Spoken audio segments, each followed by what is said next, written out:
it's Liberty, and today I'm going to be recommending some spring recommendations, some books I think are perfect for this time of year. You know, people were getting outside more, we are getting past that seasonal affective disorder, hopefully. I know I will be taking a book and reading outside. I mean, today it's not great, but the last week has been pretty sunny, so here's to more of that in the future. If you like this video, if you like my recommendations, do give it a like.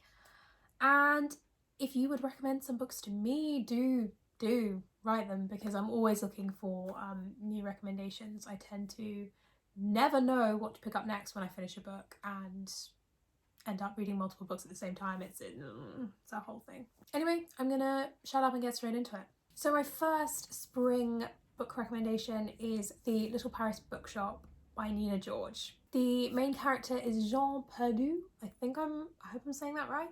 And he runs a literary apothecary on a boat in Paris, which is essentially the best name for a bookshop I've ever heard. So he customers come to him and talk about their problems or what is going on in their lives, and he gives them the book that he thinks that they need. 21 years ago he lost the love of his life, and ever since then he sort of spurned any sort of personal relationships or friendships, any kind of connections, because he's scared of feeling that pain again.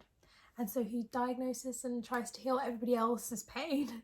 But he comes across this letter from his sort of long lost love and ends up going on this journey, emotionally and literally. He takes his barge and sort of takes it around France, and he goes to all these places, meets these sort of amazing people, and it's kind of found family vibes. It truly is beautiful. It's all about coming to terms with the past and lost and new beginnings and looking to the future, which is why I think it's perfect for spring. For some fiction comedy, I'm recommending Joy in the Morning by P.G. Wodehouse. It is one of the Jeeves and Wooster novels. I love Jeeves and Wooster, I just think it's really funny. It's the fourth full-length Jeeves and Wooster novel. You don't have to have read the others. They give you everything that you need to know. Bertie Wooster is an aristocrat and he's living between the wars. And essentially he gets into scrapes, or his friends get into scrapes, and his valet Jeeves has to use his incredible intellect to get them out of it. This time Bertie enters the realm, the lair of his scary Aunt Agatha. Essentially lots of people are looking for Bertie's help, or specifically Jeeves's help, and Bertie's like, no, I can do it, ask me for help. His aunt's husband has asked for help with a business dealing. His friends have got relationship problems that he is trying to help them figure out. He has to do all this while evading the clutches of his former fiancée, Lady Florence Cray, who is beautiful and intelligent and intimidating and scary. The physical comedy, the clever plotting, I love these novels. I never know where to put this next novel, because it's not fiction because it's a memoir, but it's, you know, it's in speech, and it's A Movable Feast by Ernest Hemingway. It's a sort of, I guess, speechified memoir of his time living in Paris in the 20s as part of the Lost Generation. You know, you see him hanging out with Gertrude Stein, F. Scott Fitzgerald, James Joyce, Ford, Madox Ford, like they're all there. It's all about the time he was, you know, poor, unknown writer in cafes and restaurants and bars trying to make a name for himself. It's very funny and witty, much like Hemingway himself. Hemingway giving F. Scott Fitzgerald sex tips is not something I'm ever going to be able to remove from my brain, I don't think. Their dynamic in general is just gold.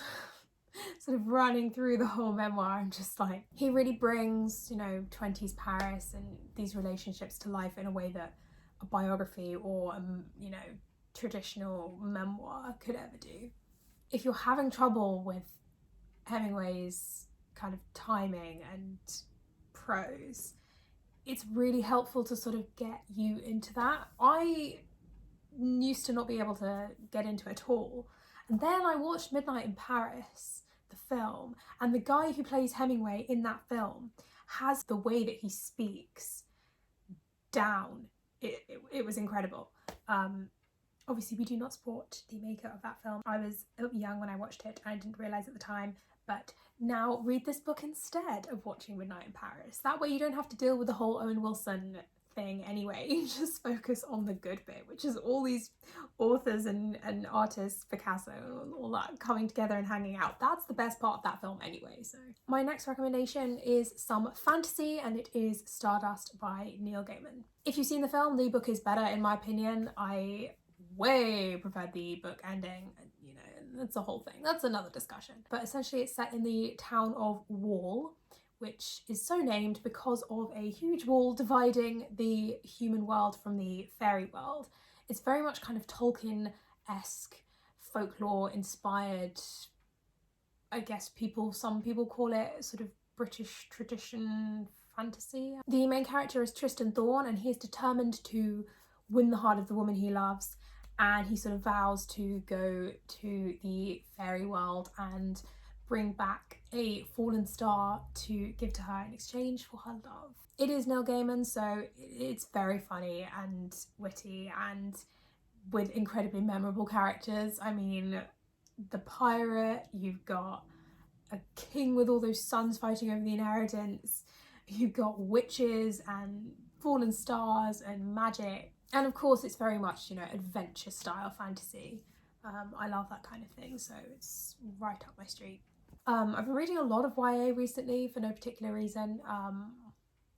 Probably because of Scribd, there's so much YA on Scribd. It's one of my new favourites, probably one of my favourite YA books I've ever read. But it's Radio Silence by Alice Oseman, and I basically watched a lot of Paperback Dreams, and she is obsessed with this book, and I was like, I wonder why. And now I know why. I really wish I had this book when I was a teenager. It's all about Frances, she's the main character, and basically she lives in Kent and she feels like she has her life mapped out. She feels like she knows what she wants.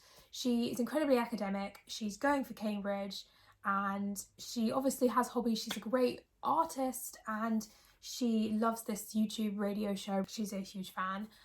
But she's very much like, oh, well, that's not something I can make a career out of. That won't help me get into Cambridge. When she starts to work with the creator of the show, when her sort of art for the show gains more recognition, she starts to think about herself more and who she is. Frances and all of her friends have to decide, you know, who they are, what they want, and what their path in life is. It may not be what they thought it was, or what their parents wanted for them, or what society tells them they should want. This book very much advocates staying true to yourself in a world where people are constantly telling you what you should do and how you should be.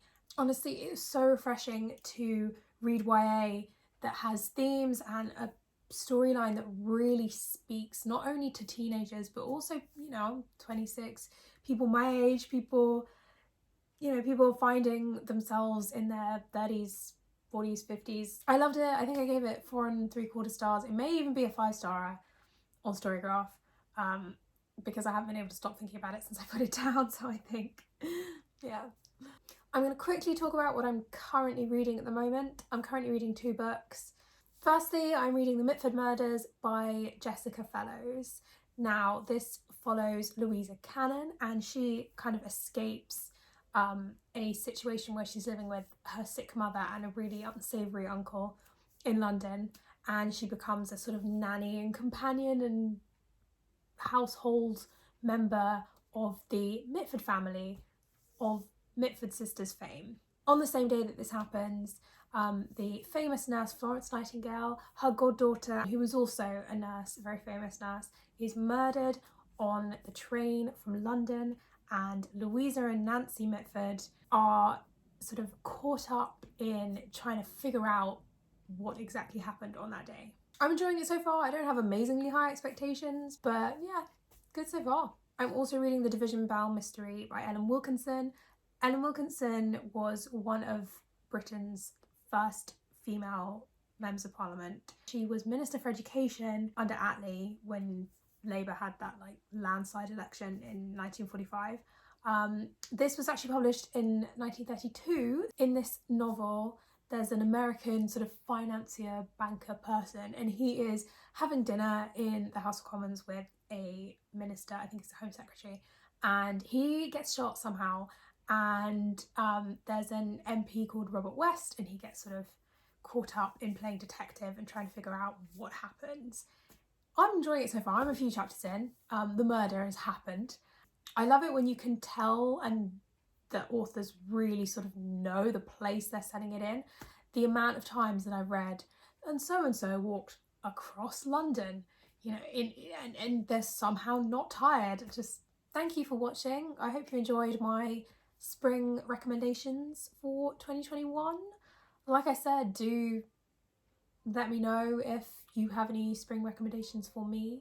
I'm 6 books behind on my Storygraph reading goal. I set it to 50. I've just been listening to a lot of music recently, so need to get back. Anyway, I hope spring is better for us than winter has been. Happy reading.